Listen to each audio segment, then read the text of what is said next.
ఒకవైపు భారత్ ఆప్త దేశమని చెబుతుంటారు అమెరికా అధ్యక్షుడు ట్రంప్. మరోవైపు మన దేశానికి వచ్చే కంపెనీలకు ఎసరు పెడుతున్నారు. భారత్లో ఐఫోన్లను తయారు చేస్తున్నందుకు యాపిల్ సంస్థపై అసంతృప్తి వ్యక్తం చేశారు ట్రంప్. ఇది తనకు నచ్చలేదని యాపిల్ సీఈఓ టిమ్ కుక్ మొహం మీద చెప్పేశారు. మీరు భారత్కు సహాయం చేయాలనుకుంటే ఓకే, ప్రపంచంలోనే అత్యధిక టారిఫ్లు వసూలు చేసే దేశాల్లో ఒక్కటైన భారత్ కోసం ఆలోచించాల్సిన అవసరం లేదని, ఆ దేశం తనను తాను చూసుకోగలదని ట్రంప్ పేర్కొనడం కలకలం రేపింది. మరోవైపు అమెరికా వస్తువులపై భారత్ జీరో టారిఫ్లను ఆఫర్ చేసిందని ట్రంప్ పేర్కొనడం కలకలం రేపింది. నోటిదాకా వచ్చిన యాపిల్ పండును లాక్కుంటే ఎలా ఉంటుంది? ఇప్పుడు అమెరికా అధ్యక్షుడు డొనాల్డ్ ట్రంప్ చేస్తున్న పని అలాగే ఉంది. అమెరికాలో అధిక వ్యయాల కారణంగా అక్కడి కంపెనీలు ఇతర దేశాల్లో యూనిట్లు పెట్టడంపై ఆసక్తి చూపిస్తుంటాయి. ఇందుకోసం ఎక్కువగా చైనాపై ఆధారపడుతున్నాయి. ఐఫోన్లను తయారు చేసే యాపిల్ సంస్థ కూడా చైనాలో తమ ప్లాంట్లను పెట్టింది. కాగా అమెరికా చైనాల మధ్య కొనసాగుతున్న సుంకాల యుద్ధం కారణంగా అనిశ్చితిని ఎదుర్కొంటోంది యాపిల్. ఇందులో భాగంగా చైనాపై ఆధారపడటాన్ని తగ్గించుకోవాలని భావిస్తోంది. ఈ క్రమంలో భారత్లో తయారీపై దృష్టి సారించింది. ఇప్పటికీ భారత్లో తమ ఉత్పత్తిని ప్రారంభించింది యాపిల్ సంస్థ. 2025 మార్చితో ముగిసిన 12 నెలల కాలంలో యాపిల్ $22 బిలియన్ విలువైన ఐఫోన్లను భారత్లో అసెంబ్లింగ్ చేయించింది. క్రితం ఏడాదితో పోలిస్తే ఉత్పత్తి 60% పైగా పెరిగింది. ఐఫోన్ ప్రపంచ ఉత్పత్తిలో 15% భారత్ నుంచి వస్తోంది. Foxconn, Tata electronics, Pegatron India సంస్థలు భారత్లో ఐఫోన్ల తయారీలో నిమగ్నమయ్యున్నాయి. ఫాక్స్కాన్ తెలంగాణలో యాపిల్ ఎయిర్పాడ్స్ ఉత్పత్తి చేయడము మొదలుపెట్టింది. 2025లో 1.5 లక్షల కోట్ల విలువైన ఐఫోన్లు భారత్ నుంచి ఎగుమతయ్యాయని కేంద్ర మంత్రి అశ్విని వైష్ణవ్ ఏప్రిల్లో ప్రకటించారు.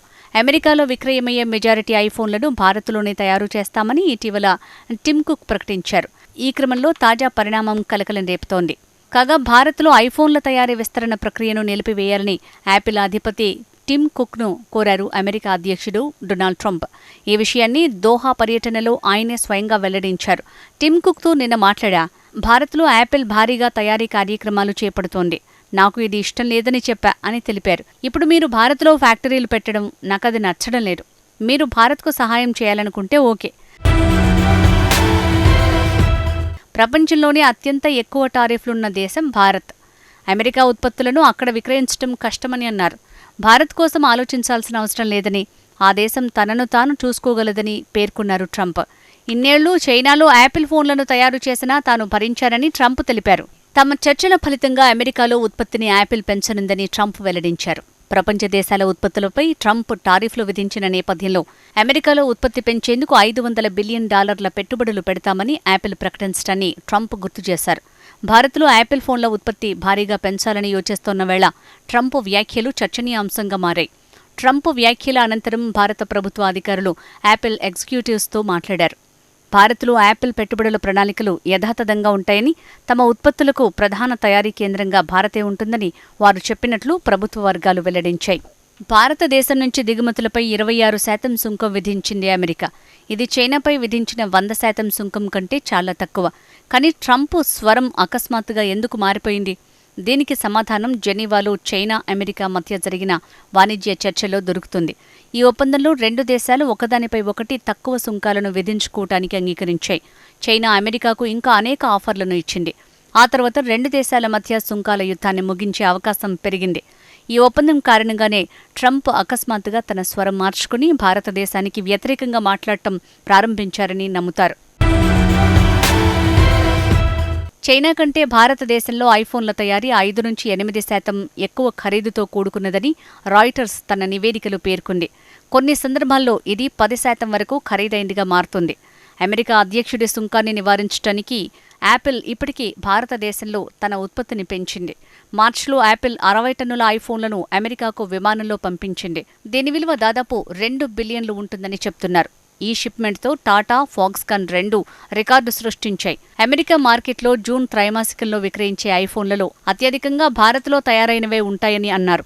మరోవైపు భారత్ టారిఫ్లు విధించకుండానే అమెరికా నుంచి వస్తూత్పత్తుల దిగుమతికి అత్యుత్సాహం చూపిస్తోందని డొనాల్డ్ ట్రంప్ ప్రకటించడం కలకలం రేపింది. తమ దేశం నుంచి దిగుమతి చేసుకునే చాలా రకాల వస్తువులపై భారత్ జీరో టారిఫ్లను ఆఫర్ చేసిందని ట్రంప్ అన్నారు. అమెరికాకు భారత్ ఓ డీల్ని ఆఫర్ చేసింది. ఇది ప్రాథమికంగా జీరో టారిఫ్లది అని పేర్కొన్నారు. భారత్ అమెరికా మధ్య వాణిజ్య ఒప్పందం కోసం చర్చలు జరుగుతున్న సంగతి తెలిసిందే. భారత్ పాక్ ఉద్రిక్తతలకు తెరదించని పక్షంలో వాణిజ్యం నిలిపేస్తానంటూ ఇరు దేశాలకు స్పష్టం చేశానని, ఈ క్రమంలో అవి అంగీకారానికి వచ్చాయని ఇటీవల ట్రంప్ వ్యాఖ్యలు చేసిన సంగతి తెలిసిందే. కాగా ట్రంప్ వ్యాఖ్యలపై ప్రధాని మోడీ ఎందుకు స్పందించట్లేదని విపక్ష కాంగ్రెస్ ప్రశ్నించింది.